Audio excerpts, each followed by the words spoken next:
मैं ਬੋਪਾ ਰਾਏ ਸਾਹਿਬ ਨੂੰ ਗੁਜ਼ਾਰਿਸ਼ ਕਰਾਂਗਾ, ਉਹਨਾਂ ਦੇ ਸੱਦੇ ਤੇ ਅਸੀਂ ਆਏ ਹਾਂ। ਉਹਨਾਂ ਦਾ ਉਪਰਾਲਾ ਹੈ, ਉਹ ਆ ਕੇ ਤੁਹਾਡਾ ਸਾਰਿਆਂ ਦਾ ਸ਼ੁਕਰੀਆ ਅਦਾ ਕਰਨਗੇ, ਆਪਣੇ ਵੱਲੋਂ ਦੋ ਸ਼ਬਦ ਕਹਿਣਗੇ। ਬੋਪਾ ਰਾਏ ਸਾਹਿਬ।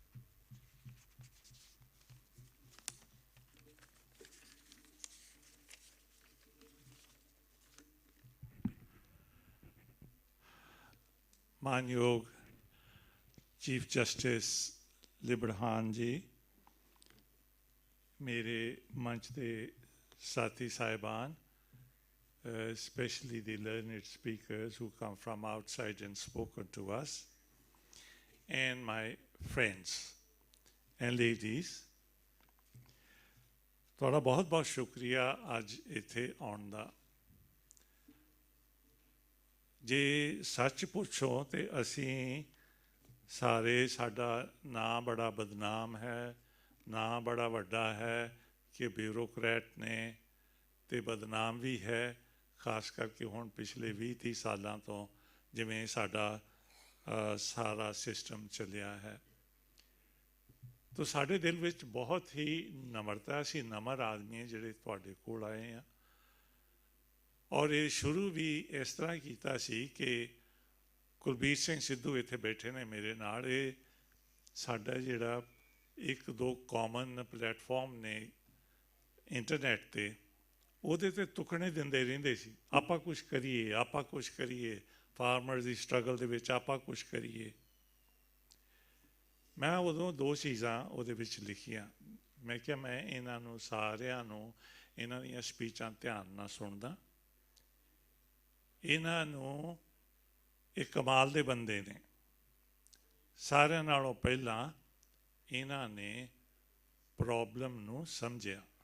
जिथे साडी ब्यूरोक्रेसी, जिथे साडे पॉलिटिशियन जिहड़े साडे कोल वोटां लैंदे ने, साडा नां लैके राज करदे ने और हमेशा वो कहिंदे ने कि तुहाडे वास्ते कर रहे हैं, तुहाडे वास्ते कर रहे हैं, हुण वो तां बिल्कुल ही फेल हो गए। और ये बंदे सी जिन्हां ने पूरी लगन नाल इंटैलेक्चुअल लैवल से इस चीज़ को समझिया। एक मने परमने इकोनॉमिस्ट कौशिक बासु, साढ़े वेले जो मैं उत्थे गवर्नमेंट ऑफ इंडिया में सी तो चीफ इकोनॉमिक एडवाइजरी इस लैवल पर भी सीगे। उन्होंने एक ट्वीट भेजा कि किसी इकोनॉमिस्ट ने नहीं इस प्रॉब्लम को समझिया। मैं अज कहना चाहना, उन्हें क्या इनू सिर्फ जो एनालिसिस करके सामने रखा है वो फार्मर ने रखा। सो मैं क्या ये सारा कुछ जानते ने, सारा कुछ समझते ने, फिर इन्होंने असूल जिहड़े चुने ने लड़ाई दे वो बहुत कमाल दे असूल चुने ने जिहड़े पहला कदे नहीं चुने गए। साडी हिस्टरी में जरूर आउंदे ने, भावें वो गुरु अर्जन देव तो लै लो, भावें गुरु तेग बहादुर तो लै लो, तो भावें उस तो बाद गुरुद्वारियां दी जिहड़ी कुंजियां दी सारी है, या अपने कूके सिंघां दी कुर्बानियां ने सारियां पीसफुल। और हमेशा कि जिन्ना मर्जी कुट्टो, जिन्ना मर्जी मारो। जिहड़े अंग्रेज़ उदों दे ट्रैवलर ने उन्होंने भी उन्होंने चीज़ों बारे लिखा कि किवें उन्होंने सोटिया ना कुट कुट के आलू बना दिता गया और उन्होंने अगों कुछ नहीं, ना हाथ चुक्या, ना गाल कढ़ी, ना कुछ माड़ा बोले। उस चीज़ को महात्मा गांधी जी ने अपनाया सी, नॉन वायलेंस का नाम दे के, क्योंकि जदों कुंजियां गुरुद्वारे दियां मिलियां तो उन्होंने कहा कि साडी पहली जिहड़ी है लड़ाई दी जिहड़ी है वो हुण जित्ती गई है। वो चीज़ इन्होंने चुनी। फिर आपां जरूर धर्म का आसरा लेने, इन्होंने धर्म तो बिल्कुल अपने आप को वख कर लिया, रिलीजन तो वखरा कर लिया, विद द रिजल्ट कि जदों सरकारी एजेंसियां ने इन्होंने बदनाम करने की कोशिश भी की 26 जनवरी को, thanks to the social media कि वो एडी वड्डी कॉन्स्पिरेसी 24 घंटे दे विच बाहर आ गई और सानू सारिआं नूं पता लग गया कि ये तो सब ऑर्गेनाइज सीगा। सो इन्हां सारे हालात दे विचों दी इन्होंने लंघदे हुए जिहड़े मैथड्स अपनाए ने, हुण वो मैथड सारे जिथे भी कोई माड़ा मोटा पॉलीटिशियन की स्टेज पर जाया हुंदा वो मुड़ के आके पुछदे उन्होंने भी आपां तां पॉलीटिशियन ते जाना नहीं, उन्होंने फिर बहाने लाने पैंदे, मैं क्यों गया सी, की गया सी, इंडिविजुअल कैपेसिटी विच गया सीगा, होर इस तरह। ਸੋ ਇਹ ਜਿਹੜੇ ਬੰਦੇ ਨੇ, ਆਪਾਂ ਸਿਰਫ ਦੋ ਚੀਜ਼ਾਂ ਕਰ ਸਕਦੇ ਹਾਂ। ਮੈਂ ਉਦੋਂ ਆਪਣੇ ਬਲੌਗ ਵਿੱਚ ਲਿਖਿਆ ਜਵਾਬ ਦੇ ਵਿੱਚ ਕੁਲਬੀਰ ਸਿੱਧੂ ਨੂੰ, ਵੀ ਇੱਕ ਤਾਂ ਆਪਾਂ ਇਹਨਾਂ ਨੂੰ ਪੁੱਛੀਏ ਵੀ ਕੀ ਲੋੜ ਹੈ, ਕੀ ਮਾਇਆ ਦੀ ਲੋੜ ਹੈ, ਕੀ ਆਪਾਂ ਸਹਾਇਤਾ ਦੇਈਏ, ਬਿਕੋਜ਼ ਉਹਨਾਂ ਨੂੰ ਉੱਥੇ ਇਨਫਰਾਸਟਰਕਚਰ ਸੈਟਅਪ ਕਰਨਾ ਪੈ ਰਿਹਾ ਸਾਰਾ, ਅਤੇ ਆਪਾਂ ਉਹਦੇ ਵਿੱਚ ਕੀ ਕਰੀਏ। ਦੂਜੀ ਮੈਂ ਕਿਹਾ ਜਦੋਂ ਇਹ ਜਿੱਤ ਕੇ ਆਉਣ, ਦੂਜੀ ਗੱਲ ਆਪਾਂ ਇਹ ਕਰਨੀ ਹੈ ਕਿ ਗਲ ਵਿੱਚ ਪੱਲਾ ਪਾ ਕੇ ਦੋਨੋਂ ਹੱਥ ਜੋੜ ਕੇ ਇਹਨਾਂ ਕੋਲ ਜਾਣਾ ਅਤੇ ਇਹਨਾਂ ਨੂੰ ਕਹਿਣਾ ਕਿ ਜੀ ਸਾਡਾ ਜਿਹੜਾ ਸਮਾਜਿਕ ਅਤੇ ਇੱਥੇ ਰਾਜਨੀਤਿਕ ਗੰਦ ਹੈਗਾ, ਇਹਨੂੰ ਕੱਢ ਦਿਓ। ਇਹ ਮੈਂ ਆਪਣੇ ਬਲੌਗ ਦੇ ਵਿੱਚ ਲਿਖਿਆ ਸੀ। ਖੈਰ ਉਹਦੇ 'ਤੇ ਮੇਰੇ ਹਾਂ ਕਰਨ 'ਤੇ ਫਿਰ ਸਾਡੀ ਮੀਟਿੰਗ ਹੋਈ, ਰਾਜਨ ਕਸ਼ਯਪ ਜੀ ਵੀ ਆਏ, ਸਾਰੇ ਵੱਡੇ ਵੱਡੇ ਚੀਫ ਸੈਕਟਰੀ ਹੋਰ ਸਾਰੇ ਜਿਹੜੇ ਨੇ ਉਹ ਆਏ ਸਾਰੇ ਬਿਲਕੁਲ ਹੀ ਨਮਰਤਾ ਦੇ ਰੂਪ ਵਿੱਚ, ਨਮਰਤਾ ਦਾ ਭਾਵ ਲੈ ਕੇ ਮਨ ਦੇ ਵਿੱਚ। ਔਰ ਉਹਨਾਂ ਨੇ, ਅਸੀਂ ਫਿਰ ਕੰਟੈਕਟ ਕੀਤਾ ਉਹਨਾਂ ਨੂੰ, ਉਹਨਾਂ ਨੇ ਸਾਨੂੰ ਕਿਹਾ ਜੀ ਕਿ ਸਾਨੂੰ ਆਹ ਦੋ ਚਾਰ ਚੀਜ਼ਾਂ ਦੀ ਲੋੜ ਹੈ। ਉੱਥੇ ਅਸੀਂ Guru Nanak Dev university, agriculture university, Punjabi university, ਉਹਨਾਂ ਨੇ ਸਾਨੂੰ ਅੱਧੀ ਕੀਮਤ 'ਤੇ ਕਿਤਾਬਾਂ ਦੇਤੀਆਂ, ਉਹ ਲੈ ਕੇ ਕੁਛ ਹਜ਼ਾਰ ਕਿਤਾਬਾਂ ਉਹਨਾਂ ਨੂੰ ਦੇ ਕੇ ਆਏ ਤਾਂ ਕਿ ਵਿਚਾਰੇ ਪੜ੍ਹ ਸਕਣ, ਜਿਹੜੀਆਂ ਸਬਜੈਕਟਸ ਉਹਨਾਂ ਦੇ ਨਾਲ ਰੈਲੇਵੈਂਟ ਨੇ। ਲੇਡੀਜ਼ ਵਾਸਤੇ ਕਿਚਨ ਦੇ ਜਿਹੜੇ ਕਿਤਾਬਾਂ ਨੇ, ਕਿਹੜੀ ਚੀਜ਼ ਕਿਸ ਤਰ੍ਹਾਂ ਬਣਾਈ ਜਾਣੀ ਆ, ਹੋਰ ਇੱਦਾਂ ਦੀਆਂ ਜਿਹੜੀਆਂ ਉੱਥੇ ਸਾਰਾ ਦੇ ਕੇ ਆਏ। ਫਿਰ ਆਇਆ ਜੀ ਕਿ ਹੁਣ ਸਾਡੇ ਕੋਲ ਬਿਸਤਰੇ, ਕੰਬਲ, ਰਜਾਈਆਂ ਦੀ ਕਮੀ ਹੈ, ਉਹ ਵੀ ਅਸੀਂ ਕੀਤਾ। ਫਿਰ ਅਸੀਂ ਉੱਥੇ ਗਏ, ਉਹਨਾਂ ਨਾਲ ਬੈਠ ਕੇ ਬੜਾ ਸੋਹਣਾ ਉਹਨਾਂ ਨੇ ਸਾਨੂੰ 3 ਘੰਟੇ ਸਾਰਾ ਕੰਮ ਛੱਡ ਕੇ ਸਾਡੇ ਨਾਲ ਬੈਠੇ ਰਹੇ, ਸਾਡੇ ਨਾਲ ਵਿਚਾਰ ਹੁੰਦਾ ਰਿਹਾ ਸਾਰਾ ਕੁਛ। ਔਰ ਉਹਨਾਂ ਨੇ ਕਿਹਾ ਕਿ ਸਾਡੇ ਵੱਲੋਂ ਹੁਣ ਤੁਹਾਨੂੰ ਇੱਕ ਚੀਜ਼ ਹੈਗੀ ਰਿਕੁਐਸਟ, ਕਿ ਜੋ ਸਾਡੀ ਆਵਾਜ਼ ਹੈ ਇਹਨੂੰ ਐਂਪਲੀਫਾਈ ਕਰੋ। ਉਹ ਐਂਪਲੀਫਾਈ ਕਰਨ ਵਾਸਤੇ ਹੀ ਅਸੀਂ ਜਿਹੜੇ ਸੀਗੇ ਉਦੋਂ 15-20 ਸ਼ੁਰੂ ਹੋਏ, ਹੌਲੀ ਹੌਲੀ 30-40 ਹੋ ਗਏ। ਫਿਰ ਅਸੀਂ ਹੋਰਾਂ ਨੂੰ ਵੀ ਇਨਵੋਲਵ ਕਰਨਾ ਸ਼ੁਰੂ ਕੀਤਾ। ਫਿਰ ਉਹਦੇ ਵਿੱਚ ਸ਼ੁਰੂ ਹੋ ਗਿਆ ਕਿ ਜਿਹੜੇ ਆਪਣੇ ਵੈਟਰਨ ਭਰਾ ਨੇ ਡਿਫੈਂਸ ਫੋਰਸਿਸ ਦੇ, ਉਹਨਾਂ ਨੂੰ ਵੀ ਮਿਲਾਇਆ ਜਾਵੇ। ਉਹਨਾਂ ਨੇ ਵੀ ਬਹੁਤ ਹੁੰਗਾਰਾ, ਔਰ ਮੈਂ ਕਿਵੇਂ ਉਹਨਾਂ ਦਾ ਸ਼ੁਕਰੀਆ ਕਰਾਂ। ਲੁਧਿਆਣੇ ਤੋਂ ਆਏ ਨੇ, ਪਟਿਆਲੇ ਤੋਂ ਆਏ ਨੇ, ਹੋਰ ਨੇ, IG ਸਾਹਿਬ ਆਉਂਦੇ ਆ, ਹਰਕੇਸ਼ ਉੱਥੋਂ, ਇਹਨਾਂ ਨੇ ਪਟਿਆਲੇ ਦਾ ਉੱਥੇ ਬਣਾਇਆ ਹੋਇਆ ਆਪਣਾ ਫੋਰਮ ਬਣਾਇਆ ਹੋਇਆ, ਇਹਨਾਂ ਨੇ ਸਾਡੀ ਮਾਇਕ ਸਹਾਇਤਾ ਵੀ ਕੀਤੀ ਹੈ। ਹਰ ਕਿਸੇ ਦਾ ਸ਼ੁਕਰੀਆ ਸਾਨੂੰ ਕਰਨਾ ਬਣਦਾ, ਔਰ ਅਸੀਂ ਕਰਦੇ ਹਾਂ, ਦਿਲੋਂ ਕਰਦੇ ਹਾਂ, ਅਸੀਂ ਇੱਜ਼ਤ ਕਰਦੇ ਹਾਂ ਤੁਹਾਡੀ ਸਾਰਿਆਂ ਦੀ। ਸੋ ਇਹ ਗੱਲਾਂ ਸਾਰੀਆਂ ਹੁਣ ਹੌਲੀ ਹੌਲੀ ਮੈਨੂੰ ਤਾਂ ਇਹ ਵੀ ਕਿਹਾ ਗਿਆ ਕਿ ਇਹਨਾਂ ਨੂੰ ਐਡਵਾਈਸ ਦੇਈਏ। ਮੈਂ ਕਿਹਾ ਮੈਂ ਐਡਵਾਈਸ ਨਹੀਂ ਦੇਣੀ, ਮੈਂ ਆਪਣੇ ਸਾਥੀਆਂ ਨੂੰ ਬਿਲਕੁਲ, ਮੈਂ ਕਿਹਾ ਮੈਂ ਐਡਵਾਈਸ ਨਹੀਂ ਦੇਣੀ। ਮੈਂ ਇਹਨਾਂ ਦੇ ਨਾਲ ਇਹ ਫੈਸਲਾ ਕਰਨਗੇ, ਅਤੇ ਜੇ ਆਪਣੇ ਬਿਊਰੋਕਰੈਟ ਦੇ ਆਖੇ ਲੱਗਦੇ, ਇਹਨਾਂ ਕੋਲੋਂ ਸ਼ੰਭੂ ਬਾਰਡਰ ਨਹੀਂ ਸੀ ਕ੍ਰਾਸ ਹੋਣਾ, ਕਿਉਂਕਿ ਅਸੀਂ ਤਬੀਅਤਨ ਜਿਸ ਦਿਨ ਅਸੀਂ ਸਰਵਿਸ ਵਿੱਚ ਆਉਂਦੇ, ਸਾਡੇ 'ਤੇ ਇੰਨਾ ਤਕੜਾ ਜਾਮਾ ਰੂਲਸ ਆਫ ਕੰਡਕਟ ਲਗਾਇਆ ਜਾਂਦਾ ਹੈ। ਸਾਡੀ ਤਾਂ ਸਾਰੀ ਜਿਹੜੀ ਕੰਮ ਦੀ ਜੀਵਨੀ ਹੈ, ਉਸ ਬਿਲਕੁਲ ਅੰਗੀਠੇ ਵਿੱਚ ਨਿਕਲਦੀ ਹੈ। ਡਰਦੇ ਡਰਦੇ ਸਹਿਮਦੇ, ਅਸੀਂ ਤਾਂ ਬਹੁਤ ਡਰਦੇ ਹੁੰਦੇ ਸੀ। ਹੁਣ ਤਾਂ ਮੈਂ ਜੇ ਦੇਖਿਆ ਕੋਈ ਡਰਦਾ ਨਹੀਂ ਇਹਨਾਂ ਰੂਲਾਂ ਤੋਂ, ਅਸੀਂ ਬਹੁਤ ਡਰਦੇ ਹੁੰਦੇ ਸੀ। ਔਰ ਸਾਡੀ ਉਹ ਫੀਲਿੰਗ ਇੱਕ ਲਾਈਫ ਦੀ ਅਪਰੋਚ ਹੋ ਜਾਂਦੀ ਹੈ, ਡਰੂ ਜੀ ਵਿਦਿਨ ਦੀ ਸਿਸਟਮ ਰਹਿਣ ਦੀ। ਅਤੇ ਉਹਦੇ ਵਿੱਚ ਕਰਦੇ ਕਰਦੇ ਹੁਣ ਬੜੀਆਂ ਸੁਜੈਸ਼ਨ ਆਉਂਦੀਆਂ, ਆਪਾਂ ਇਹ ਕਰੀਏ, ਆਪਾਂ ਉਹ ਕਰੀਏ। ਮੈਂ ਇੱਥੇ ਇੱਕ ਬੇਨਤੀ ਜ਼ਰੂਰ ਕਰਨਾ ਚਾਹੁੰਦਾ ਵੀ ਜੋ ਮਰਜ਼ੀ ਆਪਾਂ ਕਹਿ ਲਈਏ, ਆਪਾਂ ਬੜੇ ਵੱਡੀਆਂ ਵੱਡੀਆਂ ਤੋਪਾਂ ਰਹੇ ਹਾਂ, ਬੜੇ ਵੱਡੇ ਵੱਡੇ ਅਹੁਦੇ ਰਹੇ ਨੇ, ਕਿਸੇ ਕੋ ਫੌਜ ਕੋ, ਕਿਸੇ ਕੋ ਏਅਰਫੋਰਸ ਵਿੱਚ, ਕਿਸੇ ਕੋ ਆਰਮੀ ਕੋਲ, ਅਤੇ ਕਈਆਂ ਸਾਡੇ ਵਰਗੇ ਪੁਲਿਸ ਵਿੱਚ ਜਾਂ ਸਿਵਲ ਦੇ ਵਿੱਚ। ਪਰ ਹੁਣ ਰਿਟਾਇਰ ਹੋ ਕੇ ਆਪਣੇ ਵਸੀਲੇ ਬਹੁਤ ਘੱਟ ਨੇ। ਅੱਗੇ ਆਪਾਂ ਆਰਡਰ ਕਰਦੇ ਸੀ, ਹਾਂ ਵੀ ਆ ਚਿੱਠੀ ਬਣਾਓ, ਫਿਰ ਉਹ ਚਿੱਠੀ ਟਾਈਪ ਹੋ ਕੇ ਆ ਗਈ, 10 ਅੱਛਾ ਇਹਨੂੰ ਪੋਸਟ ਕਰੋ, ਹੁਣ ਇਮੀਡੀਏਟਲੀ ਇੱਦਾਂ ਕਰੋ, ਇਮੀਡੀਏਟ ਲਿਖੋ ਉੱਪਰ। ਉਹ ਸਾਰਾ ਕੁਛ ਹੁਣ ਆਪ ਕਰਨਾ ਪੈਂਦਾ ਹੈ। And I am very grateful to my team who have worked so hard. I know how difficult it is to even have one letter typed out and sent in somewhere. And if you have to send a press conference, press communique, I know ਕਿ ਉਹ ਸਮਝਦੇ ਕਿ ਹਾਂ ਇਹ ਸਾਡੇ ਪਹਿਲਾਂ ਗੋਡੇ ਗੋਡੇ ਹੱਥ ਲਾਉਣ, ਫਿਰ ਅਸੀਂ ਹਰ ਮੁਲਕ ਦੇ ਵਿੱਚ ਅਪਰੋਚ ਹੀ ਹੋ ਕਿ ਸਾਡੇ ਗੋਡੇ ਫੜੋ, ਫਿਰ ਤੁਹਾਡਾ ਕੰਮ ਅਸੀਂ ਕਰਾਂਗੇ। ਉਹ ਵੀ ਸੀ ਬੜਾ, ਫਿਰ ਇੱਥੇ ਆਊਗਾ ਉੱਥੇ ਆਊਗਾ, ਹੌਲੀ ਹੌਲੀ ਉਹ ਵੀ ਜਾਗ੍ਰਿਤੀ ਆਈ ਕਿ ਵੀ ਨਹੀਂ, ਇਹ ਚੀਜ਼ਾਂ ਵੀ ਇੰਨੀਆਂ ਸੌਖੀਆਂ ਨਹੀਂ ਹੁੰਦੀਆਂ। ਤੇ DGP ਸਾਹਿਬ ਭੁੱਲਰ ਸਾਹਿਬ ਏਡੀ ਦੂਰੋਂ ਆਏ ਨੇ, ਇਹਨਾਂ ਦੀ ਕੰਟਰੀਬਿਊਸ਼ਨ ਰੂਰਲ ਏਰੀਆ ਦੇ ਵਿੱਚ ਜੋ ਸਪੋਰਟਸ ਮੈਨ ਇਹਨਾਂ ਨੇ ਪਿਕਅਪ ਕੀਤੇ ਨੇ, ਜੋ ਸਪੋਰਟਸ ਇਹਨਾਂ ਨੇ ਡਿਵੈਲਪ ਕੀਤੀਆਂ ਨੇ,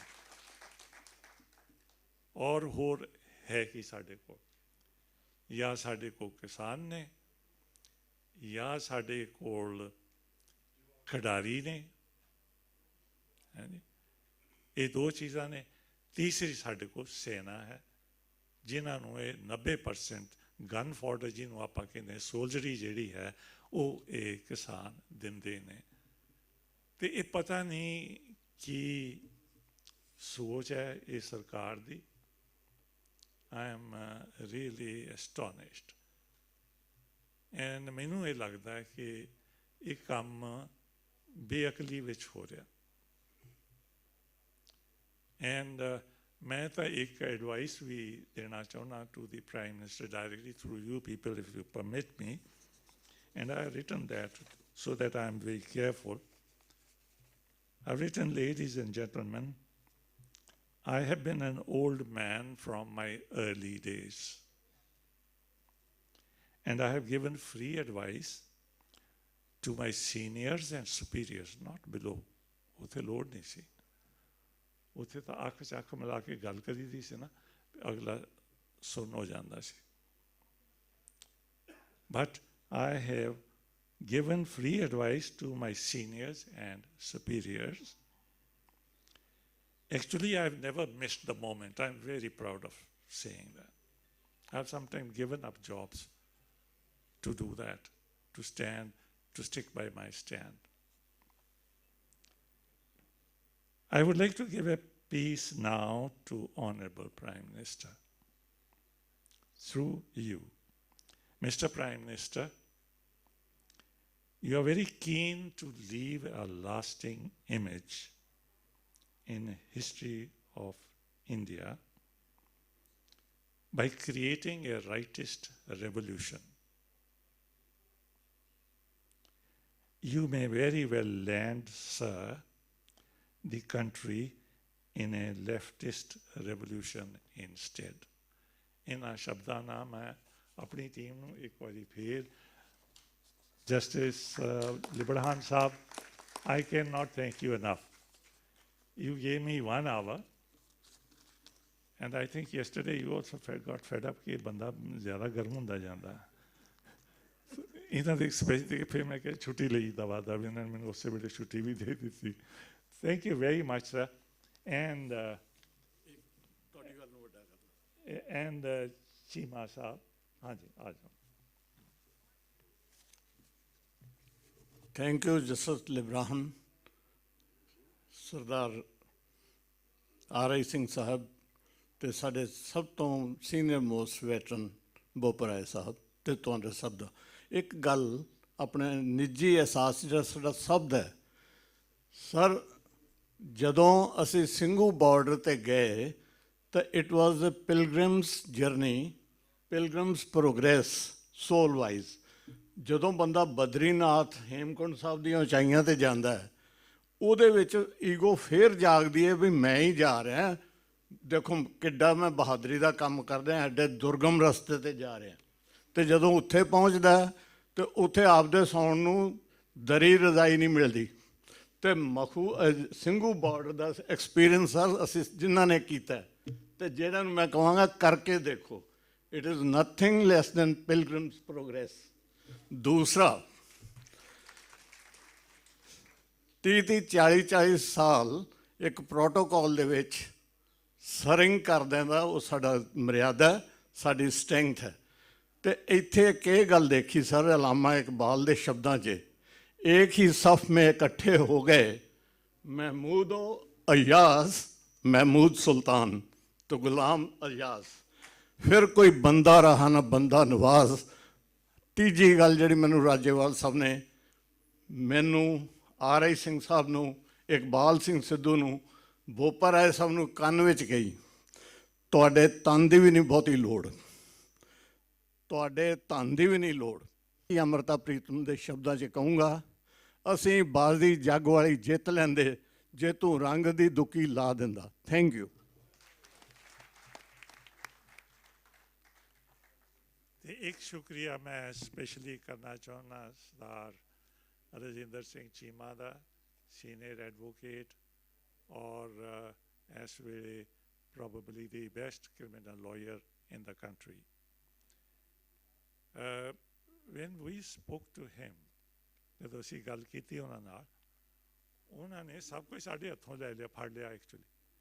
ਕਹਿੰਦੇ ਸਟੇਜ ਮੈਂ ਕਰੂੰਗਾ, ਕਿਹਨੇ ਕੀ ਬੋਲਣਾ ਉਹ ਮੈਂ ਡਿਸਾਈਡ ਕਰੂੰਗਾ, ਸਾਨੂੰ ਸਪੀਕਰ ਕਿਹੜੇ ਨੇ ਉਹ ਵੀ ਉਹਨਾਂ ਨੇ ਸੁਜੈਸਟ ਕੀਤੇ, ਔਰ ਕਈਆਂ ਨੂੰ ਉਹਨਾਂ ਨੇ ਕੰਟੈਕਟ ਵੀ ਕੀਤਾ।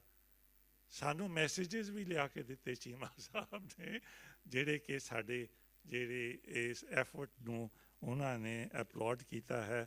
ਉਹਨਾਂ ਵਿੱਚੋਂ ਬਹੁਤ ਹੀ ਵੱਡੀ ਸੰਸਥਾ ਬਾਰ council of Punjab and Haryana ਨੇ ਇੱਕ ਪੂਰਾ ਮਤਾ ਪਾਸ ਕਰਕੇ ਭੇਜਿਆ ਕਿ ਉਹਨਾਂ ਨੇ ਸਾਡੇ ਕੰਮਕਾਰ ਨੂੰ, ਅਸੀਂ ਜਿਹੜੇ ਇਹ ਵਿਦਿਆ ਹੈ ਉਹਨੇ ਨੇ ਆਪ ਵੀ ਬਹੁਤ ਕੁਛ ਉਹਦੇ ਵਿੱਚ ਹਿੱਸਾ ਪਾਇਆ ਹੈ।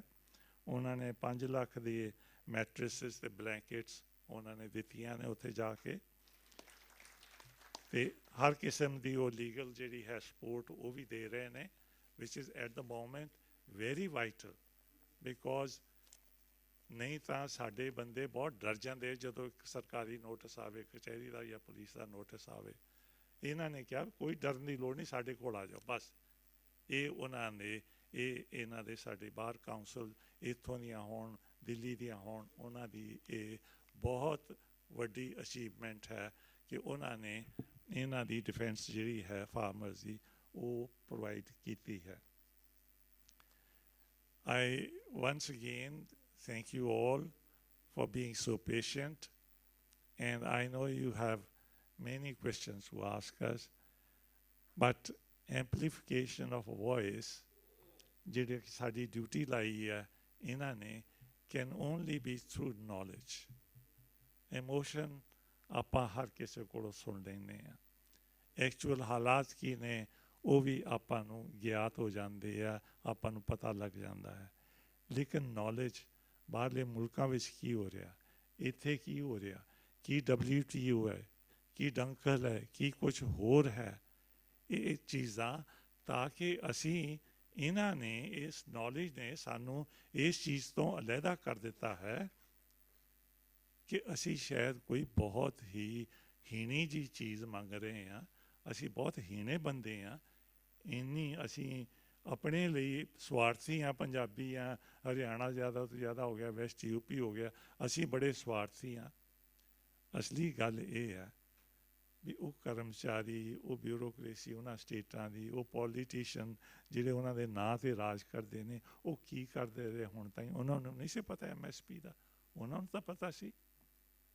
ਉਹਨਾਂ ਨੇ ਕੀ ਕੀਤਾ? ਸਾਡੇ ਇੱਥੇ ਕੀ ਹੋਇਆ? ਇਹੋ ਗੱਲਾਂ ਹੋਈਆਂ। ਜੇ ਹੁਣ ਸਰ ਲਛਮਣ ਸਿੰਘ ਉਹਨਾਂ ਨੂੰ ਆਈਡੀਆ ਦੇਤਾ, ਅਸੀਂ ਉਦੋਂ DC ਵਗੈਰਾ ਸੀਗੇ, ਅਸੀਂ ਹੁਣ ਮਿੱਟੀ ਪਾਉਂਦੇ ਰਹੇ। ਪਹਿਲਾਂ ਇਹ ਪਿਆ ਕਿ ਮਿੱਟੀ ਪਾਓ ਪਹਿਲਾਂ, ਫਿਰ ਸੜਕ ਬਣਾਉਂਦੀ ਸੀ ਸਰਕਾਰ। ਸਾਡਾ ਕੰਮ ਸੀ ਲੰਗਰ ਲਵਾਉਣਾ, ਅਸੀਂ ਕਾਹਦਾ, ਸਾਡਾ ਕੀ ਜ਼ਿੰਮੇਵਾਰ ਹੈ, ਪਿੰਡ ਵਾਲੇ ਆਪੇ ਵਿਚਾਰੇ ਲਾਉਂਦੇ ਸੀ। ਇਹਨਾਂ ਵਿੱਚ ਅਸੀਂ ਪਾਰਟੀਸਪੇਟ ਕੀਤਾ। ਜੇ ਗ੍ਰੀਨ ਰੈਵੋਲਿਊਸ਼ਨ ਲੈ ਲਓ, ਯੂਰੀਆ ਦੇ ਬੈਗ ਚੁਕਾਏ ਅਸੀਂ DC ਦੇ ਤੌਰ 'ਤੇ ਕਿ ਇੰਨਾ ਤੁਹਾਡਾ ਟਾਰਗੇਟ ਹੈ। ਇਹ ਸਰਕਾਰਾਂ ਹੁਣ ਇੰਨੀਆਂ ਅੰਨੀਆਂ ਹੋ ਗਈਆਂ, ਜਦੋਂ ਇਹਨਾਂ ਦਾ ਬੁੱਤਾ ਪੂਰਾ ਹੋ ਗਿਆ, ਜਦੋਂ ਇਹਨਾਂ ਨੂੰ ਕੁਛ ਚਾਹੀਦਾ ਸੀ ਉਦੋਂ ਤਾਂ ਇਹ ਸਾਨੂੰ ਕਹਿੰਦੇ ਸੀ ਕਿ ਹਾਂ ਤੁਸੀਂ ਆਹ ਲਓ, ਆਹ ਲਓ, ਹੋਰ ਦੱਸੋ ਕੀ ਚਾਹੀਦਾ। ਉਹ ਸਾਰਾ ਕੁਝ ਦੇ ਕੇ ਮਿਨੀਮਮ ਸਪੋਰਟ ਪ੍ਰਾਈਸ ਸਾਰਾ ਉਹਦਾ ਬਰਥ ਹੈਗਾ। ਅਤੇ ਅਜੇ ਵੀ ਸਾਡੇ ਮੈਲ ਨਿਊਟ੍ਰੀਸ਼ਨ ਆ। ਹੁਣ ਤਾਂ ਇਹ ਚੀਜ਼ ਬਾਹਰ ਆਈ ਹੈ ਕਿ ਪਿਛਲੇ 6-7 ਸਾਲ ਤੋਂ ਮਹਾ ਮੈਲ ਨਿਊਟ੍ਰੀਸ਼ਨ ਹੋ ਰਹੀ ਹੈ ਐਂਡ ਸਟੰਟਿੰਗ ਵੱਧ ਗਈ। ਇਹ ਸਟੱਡੀ ਨੇ ਦਿਖਾਇਆ, ਸਟੰਟਿੰਗ ਆਫ ਹਿਊਮਨ ਗਰੋਥ। ਅਤੇ ਜੇ ਇਹਦਾ ਸਾਰਾ ਗੱਲਾ ਜਿਹੜਾ ਇਹਨਾਂ ਨੇ ਰੱਖ ਕੇ ਸਾੜ ਦਿੱਤਾ ਹੈ, ਜੇ ਕਿਉਂ ਨਾ ਉਹਨੂੰ ਵੰਡਦੇ, ਹੋਰ ਤੁਸੀਂ ਪੈਸੇ ਦੇਈ ਜਾਂਦੇ ਜਦੋਂ ਵੋਟਾਂ ਮਿਲਦੀਆਂ। ਕੋਈ ਕੰਮ ਦੀ ਗੱਲ ਕਰੋ। ਤੁਹਾਡੇ ਕੋਲ ਜੇ ਅਨਾਜ ਪੈਦਾ ਹੁੰਦਾ, ਹੋਰ ਹੁੰਦਾ, ਤੁਸੀਂ ਉਹਨੂੰ ਵਰਤੋ, ਉਹਨਾਂ ਦਿਓ ਵੀ ਆ ਤੁਸੀਂ ਇੰਨਾ ਖਾਣਾ। ਕਿਉਂ ਨਹੀਂ ਦਿੰਦੇ DC ਨੂੰ ਵੀ ਹਾਂ ਦੇਖ ਤੇਰੇ ਸਾਹਮਣੇ ਖਾਣ? ਇਹਨਾਂ ਦੀ ਸਿਹਤ ਦੇਖਣੀ ਹੈ, ਤੂੰ ਹੋਰ ਕੀ ਕਰਨਾ, ਇਹ ਕਰਨਾ, ਉਹ ਕਰਨਾ। ਇਹ ਚੀਜ਼ ਕੋਈ ਨਹੀਂ ਕੀਤੀ। ਔਰ ਇਸ ਤਰ੍ਹਾਂ ਜੋ ਬਾਹਰੋਂ ਸੁਣਿਆ ਪੜ੍ਹਿਆ, ਵਿੱਚੋਂ ਗੱਲ ਅਸਲ 'ਚ ਇਹ ਹੈ ਕਿ ਬੇਸਮਝੀ ਹੈ, ਬੇਸਮਝੀ ਤੋਂ ਕੰਮ ਕਰ ਰਹੇ ਨੇ। ਪਰਮਾਤਮਾ ਇਹਨਾਂ ਨੂੰ ਸਿੱਖਿਆ ਦੇਵੇ, ਪਰਮਾਤਮਾ ਇਹਨਾਂ ਨੂੰ ਠੀਕ ਰਸਤੇ 'ਤੇ ਲਿਆਵੇ ਅਤੇ ਮੁਲਕ ਸ਼ਾਇਦ ਬਚ ਜਾਵੇ। ਇਹਨਾਂ ਸ਼ਬਦਾਂ ਨਾਲ ਮੈਂ ਵੰਸ ਅਗੇਨ ਸਾਰਿਆਂ ਦਾ ਬਹੁਤ ਬਹੁਤ ਧੰਨਵਾਦ ਕਰਦਾ ਹਾਂ। Thank you very much.